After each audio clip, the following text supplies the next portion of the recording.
অনেকেই মতে গুৰু নানকৰ তুলনা কোনো মহাপুৰুষৰ লগত নহয়। সব মহাপুৰুষৰ দৰ্শন আছে, সব মহাপুৰুষৰে আপোনাৰ গুণ আছে, ঐশ্বৰিক শক্তি আছে, কিন্তু সনাতন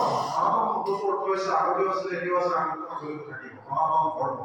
সনাতন ধৰ্মৰ পৰাই পৃথিৱীত কলিযুগত সব ধৰ্মৰ সৃষ্টি হৈছে। আৰু সনাতন ধৰ্মৰ পৰাই সনাতন ধৰ্ম যেতিয়া মানুহে বিচাৰ এইবিলাকত যেতিয়া আপোনাৰ হৈছিল, সনাতন ধৰ্মক সংস্কাৰ কৰিবলৈ কাৰণে এজন ঈশ্বৰ প্ৰেৰিত দূত ভগৱানে পঠিয়াইছিলে সত্য লোকলৈ। সনাতন ধৰ্মটো সমস্ত মানৱ জাতি ধৰ্ম বুলিতো হয়েই, সমস্ত মানৱ জাতি এটাই ধৰ্ম আছে সনাতন, অৰ্থাৎ আজিকালি হিন্দু বুলি কয়। আপোনালোকে এই দৃষ্টি চাব, সত্য যুগ ত্ৰেতা দ্বাপৰ পৰিৱৰ্তন কৰি সত্য ত্ৰেতা দ্বাপৰ কৰি এই চাৰিটা যুগতে কলিযুগতে ধৰ্মবিলাকৰ সৃষ্টি হৈছে বিভিন্ন, কিন্তু সত্য দ্বাপৰ ত্ৰেতা তিনিটা যুগত সনাতন ধৰ্ম আছে। এই সনাতন ধৰ্ম আছিলেই, আকৌ বেলেগ ধৰ্মবিলাকৰ সৃষ্টি হ'ল। ডাঙৰ প্ৰশ্ন হ'ল, ইয়াৰ উত্তৰটো একেবাৰে ক'ব পাৰি, সনাতন ধৰ্মটো বা সমস্ত মানৱ জাতি জীৱৰ কল্যাণৰ কাৰণে এজন ঈশ্বৰ প্ৰেৰিত দূত প্ৰভু ভগৱন্তই বৈকুণ্ঠৰ পৰা পঠাই দিছিল। তাৰ ভিতৰত জগতগুৰু নানক দেৱজী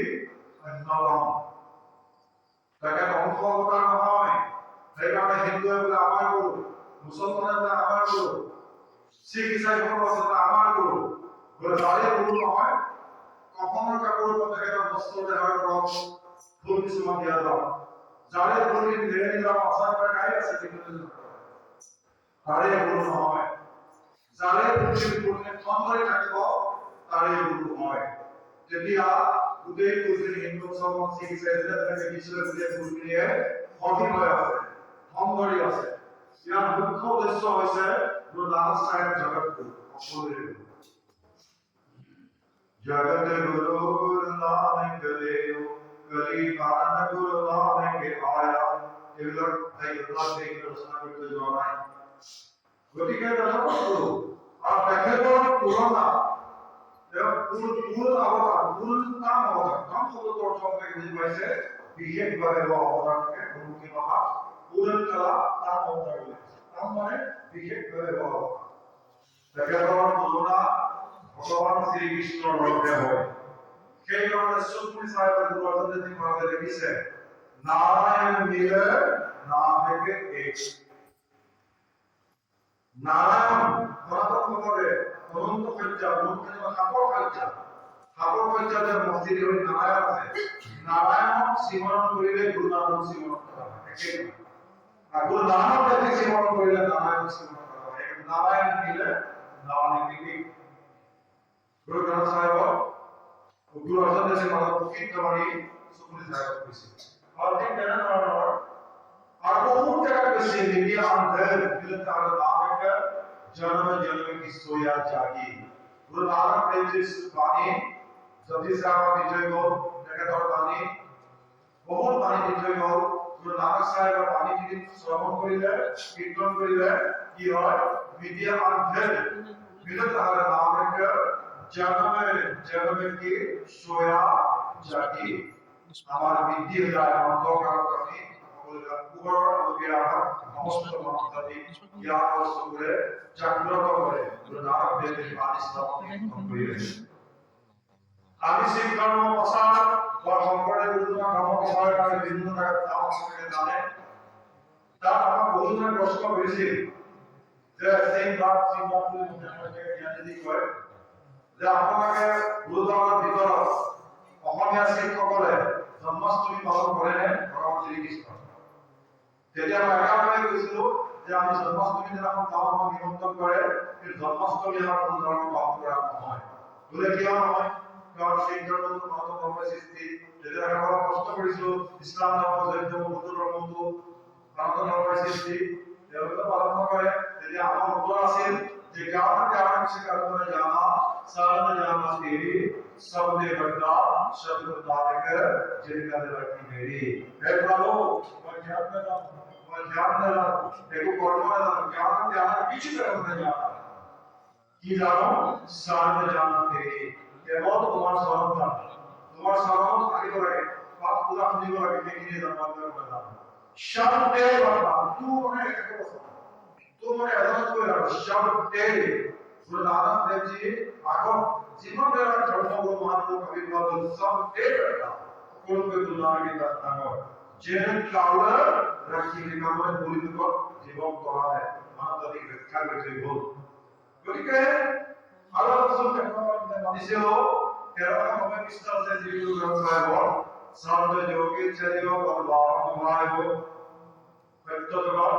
বামসম্ভৱ বলি দীপক বিচাৰিছে শ্ৰীহৰি ভগৱানে সাধু যোগী চৰিয় বলবামায়ব তেত্তে যোগে ৰাম শব্দ ৰূপস্কায় তেত্তে ৰাম শব্দ অৱতাৰ নগৰ পুত্ৰ और द्वापर जोगे श्री कृष्ण महाराज ने कांशी नाम के होकर सारे को राज में भगवान को ज्ञान दिए और नागर में भगवान श्री कृष्ण होता है तो पुलिस का करें काल के गुरु नानक अंदर अवर का आयो भगवान तो पुलिस को भगवान कृष्ण में गुरु नानक को आही से के कारण कृष्ण समस्त में जन्म कारण कृष्ण अपनी धर्म को धर्म धर्म सृष्टि कर दिया वैसे संपूर्ण किया अपना शरीर সমস্ত সমাজের নারর আমার গুরু সীমানে পাগড়ি দিলে কিংবা পাঁচ টাকা দিলে সাজি দিলে অবদ দিলে গুরু নানক কেন্দ্র করে আমার বাড়িশ্বরী পাগড়ি পাইছে তার চারিটা বস্তু সংযোগ করে গুরু বাবা সীমানে পক্কা করে খালসা বাবা বল্লভ জ্ঞান হবে কিতাব সৃষ্টি করি গরি আমি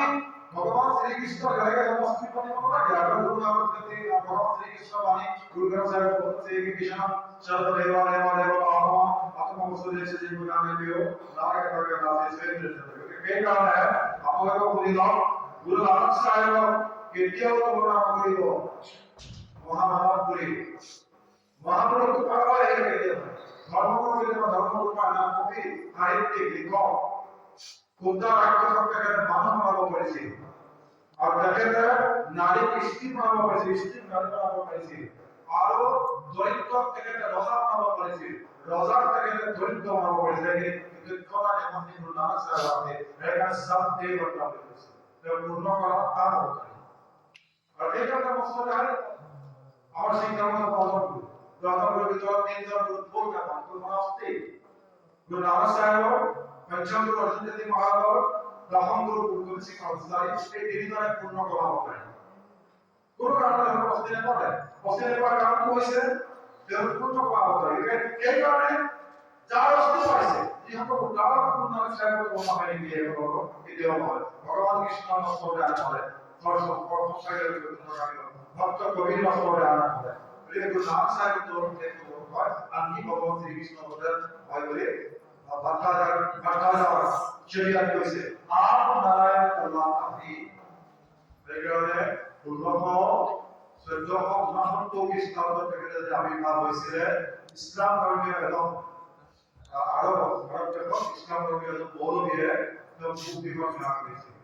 তেতিয়া যেমন সহকারে বলছিল যে আপনি মুক্তিপথ লাভ করেছে কিয় বলে আমি জানি যে 5 পাওয়ার নামাজ পড়ি বলে 5 পাওয়ার নামাজ পড়ি বলে ইসলাম ধর্ম যার আমি রিকোয়েস্ট মুক্তিপথ এবং মহান আল্লাহর জন্য আমি জানি যে তার আমার সাইকেল মত কিমাম ধরে আমার মসজিদ ধরে তান্দাবি উপহার করেছে ইসলাম ধর্ম যার আমি উপহার করেছে দেওয়া বিভাগ কোন ভারত বর্বর পশ্চিম पंजाब রায়ে উড়িয়ে তালুকি হিন্দুস্তান পাকিস্তান হওয়ার কথা পাকিস্তান অন্তর্ভুক্ত হবে কিন্তু আগতে পাকিস্তান হিন্দুস্তান হবে ভারত বর্বর আছে দেখে মানে কাজ করে আর তেও যেটা করছি ভাই ভালো আছে যে এখন বিখাল বস্তি করে কাজ আছে মানে মুক্তি মানে আমার ভারত বর্বর বলে আগে বিখাল বস্তি দেখা গেছে আর ভাৰতবৰ্ষৰ যেতিয়া ৰাইজে পাইছিল পঞ্জাৱতে মুছলমান আপনে জবান সংস্কা এইবিলাক আদি ধৰ্ম মন্দিৰে মন্দিৰ ভাবে ভগৱান হয়তো সাগৰৰ পানী খোজকাঢ়ি যাব পাৰিছিল এজন ভগৱান কৈছিল জনপুৰৰ জনথাকি থকা তেওঁ মানে খুব বেছিকৈ কথা কয় আৰু অযুক্তি কথা কিছুমান কয় যেতিয়া নাৰায়ণ দেৱজীয়ে তেখেতক কি বুলি কৈছিল জানে চিঠি মাছি মানে যাত্ৰা হবে Berdoa ki masuk di dalam pokok itu, kalau orang pura apa, bihar dan masuk ke dalam polis. Bagaimana kita বালা মৰণে গুৰু নানক চাহেবে যেতিয়া চৰণ পাম তেতিয়া তেওঁ মানে মুক্তি পাব। গুৰু নানকে দুটা পৰ্যায়ৰ আগত খোজ কাঢ়িছে। एक किस्म ने नारका जल काल नहीं आलसोई কিন্তু যদি আমরা কইছে তেও বালা মৰণে খালি পানী কৰি খোজ কাঢ়ি গৈছে। আৰ দ্বিতীয়বাৰ খোজ কাঢ়ি গৈছে আগৰ পৰে পুৰাণ প্ৰকাশ মুক্তি দিবলৈ কাৰণ তেনেকৰ খাওঁতে মানে খোৱা লগে লগে মাছ ধৰিবলৈ আগৰ কৰি মানে মানুহ আগে কি কৰি মাছ ধৰিছিল। আৰু তেওঁ যেতিয়া পিছত লাগিছে গুৰু নানকে যি কৈছে বালা মৰণেটো আমি খোজ কাঢ়িবলৈ তেতিয়া নকওঁ একদম তেতিয়া আগৰ কিবাৰ তেতিয়া আৰু এটা কথা তেতিয়া এটাই নহয় শক্তি নাথাকে সেইকাৰণে এটা তোমাৰ কাৰোবাৰ নহয় তেখেতৰে পৃথিৱীৰ ভিতৰত যিমান মহাপুৰুষ আৱিৰ্ভাৱ হ'ব গুৰু নানকৰ আগত ঠিক ধৰ্মৰ নানকৰ পাছত কাৰোৱে হোৱা নাই ঠিক ধৰ্মকে পৃথিৱীৰ শেষ ধৰ্ম তাৰ যিমান মহাপুৰুষৰ আৱিৰ্ভাৱ হ'ল সেই মহাপুৰুষসকলৰো দৰ্শন আছে কিন্তু কাৰো ইমান ঐশ্বৰিক শক্তি নাই বা পূৰ্ণ কৰা অৱদান নহয় সেইকাৰণে গুৰু নানক চাহেবৰ এনেকুৱা ঐশ্বৰিক আছে বলা মৰ্দানা বলে ভাৰতবৰ্ষ দিবলৈ আকৌ আফগানিস্তান যাব চকুতো মুদিলে আর চকু দিলে এই কোন সময় ভারতবর্ষ বা আরব বুঝতে আরব বা আফগানিস্তান শ্রীলঙ্কা কোন জায়গা এরকম রাষ্ট্র নাই বলতে নাম সাইকেল আর পৃথিবীর ভিতর দিমানখিনি ধর্মগুলো মহাপুরুষ আছে আধ্যাত্মিক কোন নাম সাইকেল তো কিছুমান গুণ আধ্যাত্মিক গুণ নহলেও সাংস্কৃতিক গুণ থাকিব পাৰে সাংস্কৃতিক গুণ বাইরে বন্ধ দেয়া ইত্যাদি গুরু কাল আছে কিন্তু গুরু নানকের যিনি ঐশ্বরিক শক্তি কারণ যার কারণে পূর্ণ ভাব করি আটাইতকৈ গোটেই পৃথিৱী ভ্ৰমণ কৰা ৰাষ্ট্ৰলৈকে চকু মুক্তাৰ মেলা বলকতে পাইছে কেইদিনে জগত বিনা বাহনে গুৰু নানকে ভগৱান শ্ৰীকৃষ্ণ বৰদৰ কবি নাৰায়ণ আমি কাকো নিন্দা নকৰো অকিয় অসংখ্য কথা সঁচা কথা এই কাৰণে এই ছাত্ৰকে দিও আমি ইয়াত মত হৈছি আপোনালোকে আজি নিমন্ত্ৰণ কৰিছে দাদা গুৰু মহাৰাজে পৰা অলপ আমাক শক্তি দিছে কালি ৰাতিও তেনেকে গৈ আমাৰ আজি গৈ নহ'ব ৩টা বজাত বাহিৰৰ টিম এজনে অপৰিয়াৰ কৰি ভাই দিয়া গৈছে কাম দিছে এটা বজাৰ পৰা আমাৰ এজনৰ নিমন্ত্ৰণ যোগাই কথা কৈছে তাৰ পৰা আমাৰ হাজৰি গ্ৰন্থী জ্ঞানী হাজৰত সিং বৰবাই আমাক ফোন কৰিলে তারপর আমি চিন্তা করি বড় প্রাণা চিন্তা করি চালু গুরুবার করে দিতে অকমান পাকিস্তানের কোন জায়গায় না লগে লগে দেখা ফোন করে ফোন করা বলো আমার রঞ্জু বড়ায় অতি আদরের ব্যক্তি এই ব্যক্তির ফোন করে না করি ওরা বারবার বলে ফোন করে না কাম করে বারবার বলে পাসপোর্ট যদি আর করি করিব যদি আমি কিছু কখন করি আর প্রভাব ফেরি সকল আয় করিছে যুবক যুবতী করিছে সেখন আমার কাছে ছিল কখনীয় কারণ তেওঁলোকৰ যে উদ্যোগ সেই উদ্যোগটো কাৰণ নাই আৰ তেখেতক অনুসৰণ কৰি মই ভাবো বৰগুলা সকলোবিলাক চাৰিটা গুৰুত্ব সম্বন্ধিতে চাৰিটা গুৰুত্ব দিয়ে সম্পৰ্ক থাকে চাৰিটা গুৰুত্ব সম্বন্ধিতে যিসকল উদ্যোগী মহিলাই প্ৰভাৱ কৰি গৈছে গ্ৰন্থিসকল আমাৰ জনগোষ্ঠী ব্যক্তি আমাৰ কেতিয়াবা কাৰোবাৰ হাইড্ৰেছন আছে কাৰোবাৰ চুগাৰ আছে কাৰোবাৰ লিভাৰ আছে এইবিলাকে কৰি পাছতে আমাৰ হয় আকৌ গোটেই ৰাজ্যবিলাক সোনকালে আমি চিন্তা কৰিব